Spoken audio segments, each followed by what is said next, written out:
कांग्रेस की नेता थी सरोजिनी नायडू। उसका ये बयान था कि जिंदा अंबेडकर से ज़्यादा डेंजर मरा हुआ अंबेडकर है। ये लोग ऐसी बकवास कर रहे हैं।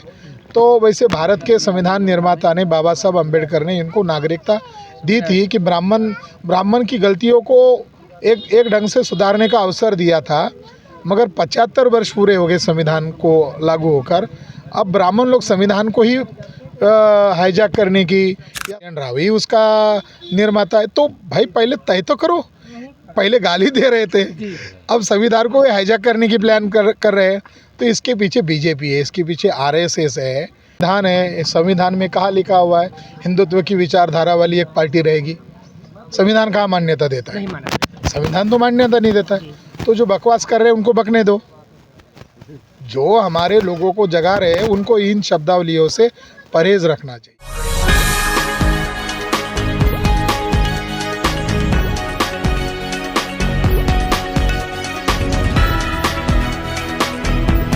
दोस्तों, मैं हूं राहुल कुमार और आप देख रहे हैं ब्रेकिंग टाइम यूपी खबर उत्तर प्रदेश की। उत्तर प्रदेश में आज हम जनपद आजमगढ़ की बात करेंगे और ख़ास करके फूलपुर में एक यहाँ पे जो है शकुंतला मेमोरियल बुद्ध विहार का जो है कि यहाँ पे भूमि पूजन किया गया है। और वहीं पे आए थे मुख्य अतिथि में जो है जो अपनी समाज पार्टी के जो है अपनी जनता समाज पार्टी के जो है राष्ट्रीय महासचिव हैं। और अभी हम उनसे बात करते हैं कि अक्सर जो है स्वामी प्रसाद मौर्य जी को जो है कि अक्सर आप देखते रहते हैं कि जो है सरकार के खिलाफ या जो है हिंदुत्व के खिलाफ उनकी बात आती रहती है। और बात करते हैं उनके ही पार्टी के राष्ट्रीय महासचिव जी से। सबसे पहले हमारे चैनल पे बहुत बहुत आपका स्वागत है। जी, मेरा नाम है डॉक्टर विलास खरात। अच्छा, विलास खरात, बताइए। ये जो कार्यक्रम में आप यहाँ पे आए थे, पहली बात आजमगढ़ में आपका बहुत बहुत स्वागत हम करते हैं। जी, धन्यवाद। और दूसरा मेरा ये सवाल आपसे है कि ये जो कार्यक्रम हुआ है बुद्ध विहार को लेकर के, कहीं न कहीं पूरे भारत में हिंदुत्व सरकार है और हिंदुत्व की बात करती है, और वहाँ यहीं पे आप लोग जो है कि ये बुद्धिज़्म की बात करते हैं। ये जो उत्तर प्रदेश है ये बुद्ध धर्म का मातृभूमि है। उत्तर प्रदेश जो है ये बुद्ध धर्म की मातृभूमि है। तो जो सवाल वो कर रहे हैं हमारी ही बात है कि उनका डीएनए निश्चित हो गया है। जो हिंदुत्व की बात कर रहे हैं ब्राह्मण लोग विशेषतः, उनका डीएनए विदेशी है। और यहाँ हिंदुत्व की लैंड नहीं है, ये बुद्धत्व की लैंड है। ये बुद्धिज़्म का मदर लैंड है। ये सारनाथ में बुद्ध ने प्रथम धम्म चक्र परिवर्तन किया। बुद्ध के प्रचारक स्वयं बुद्ध भी यूपी और बिहार के गांव-गांव में घूमे, कस्बों में घूमे। और उत्तर प्रदेश में सभी जिलों में, केवल चंद जिलों में नहीं, सभी जिलों में बुद्ध विहार के अवशेष है। तो कैसे कह सकते हैं हिंदुत्व की लैंड है ये तथाकथित? ये तो बुद्धा की लैंड है। कहीं ना कहीं जो सरकार है इस समय, जो सरकार है भाजपा सरकार को अगर कहा जाए तो हिंदुत्व पे ज़्यादा जोर दे रही है। इस पे आपका क्या कहना है? पहली बात है कि हिंदू शब्दावली ही अनकॉन्स्टिट्यूशनल है। जो संविधान है, संविधान में कहाँ लिखा हुआ है हिंदुत्व की विचारधारा वाली एक पार्टी रहेगी? संविधान कहाँ मान्यता देता है? नहीं माना। संविधान तो मान्यता नहीं देता है। तो जो बकवास कर रहे हैं उनको बकने दो। जो हमारे लोगों को जगा रहे हैं उनको इन शब्दावलियों से परहेज रखना चाहिए। रही बात हिंदू और हिंदुत्व की, हिंदू शब्द गाली है ऐसा स्वामी दयानंद सरस्वती ने सत्यार्थ प्रकाश पृष्ठ संख्या 81 पर लिखा।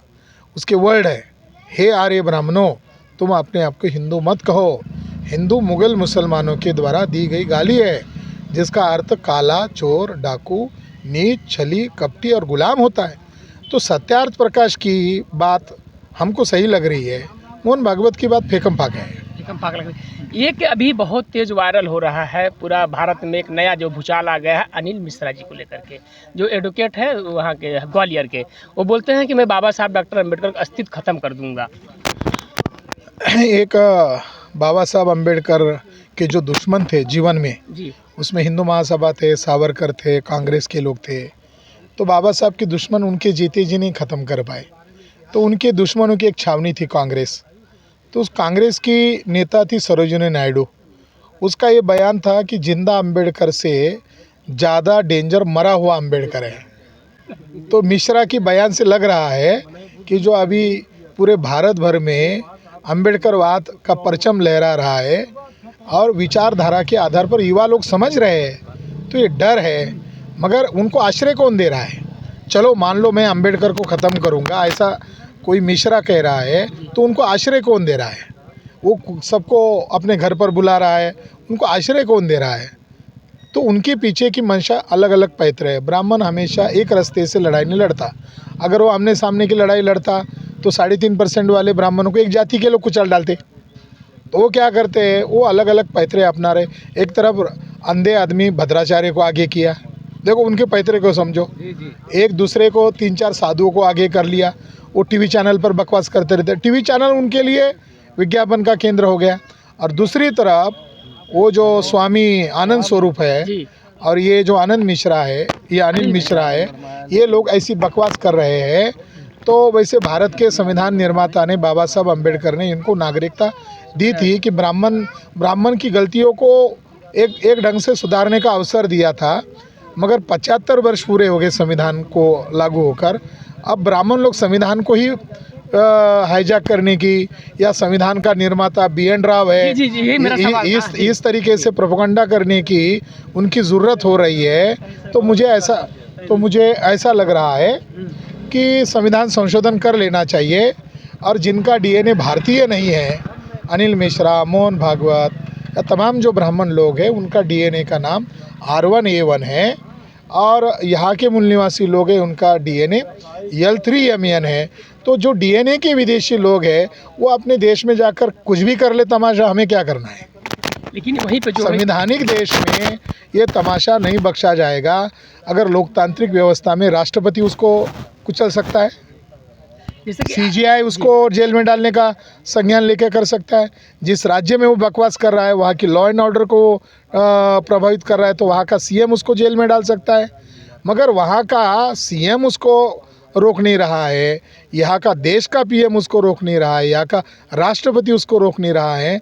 अगर लोकतांत्रिक संस्थाएं चाहती है देश में लोग सड़क पर उतरे, तो फिर इसका अंजाम बहुत बुरा होगा। लोग कह रहे हैं अनिल मिश्रा को सोशल मीडिया में कि भीमा कोरेगांव में 550 थे, 500 थे केवल, तो तुम्हारे बाप दादाओं का हमने बहुत काम तमाम कर दिया था। तो ये जो बयान लोगों को बोलना मजबूर हो रहा है, तो इससे सरकार को मैसेज लेना चाहिए। लगभग लॉ एंड ऑर्डर प्रभावित हो रही है। जी, लगभग 7 दशक बीत गए हैं आज़ादी को, लगभग 70, 75, 76 साल हो गए हैं। अभी तक जो है कि सब जान रहे थे कि बाबा साहब ने ही संविधान के निर्माता है। अभी बीच में ये सवाल ये कर रहे हैं कि निर्माता जो है BN राव हैं। और दूसरा सवाल आपसे थोड़ा सा मेरा ये है कि जो सुप्रीम कोर्ट के जज साहब के ऊपर, BR गवई जी के ऊपर जूता फेंकने का मामला आया था, और वकील भी जो है कबूल कर रहा है, मुझे कोई देर सनातन जिंदाबाद। नहीं, एकदम हड़बड़ी न कीजिए। दो भिन्न भिन्न मुद्दे, दोनों को मिक्स न कीजिए, मगर दोनों का को रिलेवेंस है, दोनों का कहीं ना कहीं संबंध है जी, इसीलिए मैं दोनों साथ में पूछा हूँ। तो अनिल मिश्रा को आगे करके ब्राह्मण क्या करना चाहते? अब तक अनिल मिश्रा के उदय होने तक RSS ये प्रचार कर रहा था, ये अलग अलग संविधानों की कॉपी करके बनाई गई ये भारत का संविधान है। यानी खुले तौर पर कह रहे थे भारत का संविधान नकल है। अब तक ये प्रचार कर रहे हैं। हाँ, तो आप कह रहे हैं कि BN राव ही उसका निर्माता है। तो भाई पहले तय तो करो, पहले गाली दे रहे थे, अब संविधान को हाईजैक करने की प्लान कर रहे हैं। तो इसके पीछे BJP है, इसके पीछे RSS है, क्योंकि उनका शताब्दी वर्ष तक वो चुपचाप थे, शताब्दी वर्ष तक वो डिप्लोमेटिक थे। जैसे ही शताब्दी वर्ष शुरू हो गया, शताब्दी वर्ष में उन्होंने ये काम शुरू कर दिया है। इससे हमको एक सबक लेने वाला मामला है। दूसरा मामला, CGI को जूता फेंकने वाला आदमी जितना दोषी है, उससे ज़्यादा CGI दोषी है। जितना वो तिवारी पंडा जितना दोषी है, उससे ज़्यादा CGI दोषी है। CGI क्यों दोषी है? CGI ने कह दिया मैं इसको माफ़ करता हूँ। CGI ने क्या कह दिया? माफ़ करता हूँ। तो माफ़ करने वाला जो कैरेक्टर साधु नहीं है, वो संवैधानिक पद है, और संवैधानिक पद वाले व्यक्ति ने साधु का व्यवहार नहीं करना चाहिए था। जैसे ही उसने ऐसा कह दिया CGI ने, इधर प्रधानमंत्री एक संवैधानिक पद है, उसने कहा आपकी उदारता का मैं स्वागत करता हूँ। तो इसका मतलब है ये BJP के ही लोगों ने फेंकवाया, और BJP के लोगों ने उनको शांत करवाया, इसीलिए मैं उनको दोषी मान रहा हूँ। चलते चलते एक सवाल, आखिरी मेरा सवाल है, क्या मतलब संदेश जो आप तो मतलब राष्ट्रीय महासचिव है, लेकिन जो है कि क्या संदेश देना चाहते हैं कि समाज को लेकर के, जो एक बहुजन समाज है? उत्तर प्रदेश के अंदर जो गुंडा राज फैल रहा है, इस गुंडा राज को रोकना होगा, क्योंकि इस गुंडा राज ने देश को मैसेज दे दिया। अभी कल परसों रिपोर्ट आया, सोशल मीडिया से हमको पता चला, आपने भी कवर किया होगा, क्राइम में उत्तर प्रदेश पहला नंबर है, सेकंड नंबर पर महाराष्ट्र। तो ये दो राज्यों में क्यों क्राइम बढ़ाया, ये सवाल है। उत्तर प्रदेश पहले नंबर पर क्यों आया और महाराष्ट्र दूसरे नंबर पर क्यों आया? वैसे तो गुजरात को नंबर में आना चाहिए था, हैं? तो ये दोनों राज्यों क्यों आए? क्योंकि इन दोनों राज्यों ने फुले शाहू अम्बेडकर की विचारधारा को स्वीकार किया और इस फुले शाहू अम्बेडकर की विचारधारा को अमल करने का काम शुरू किया।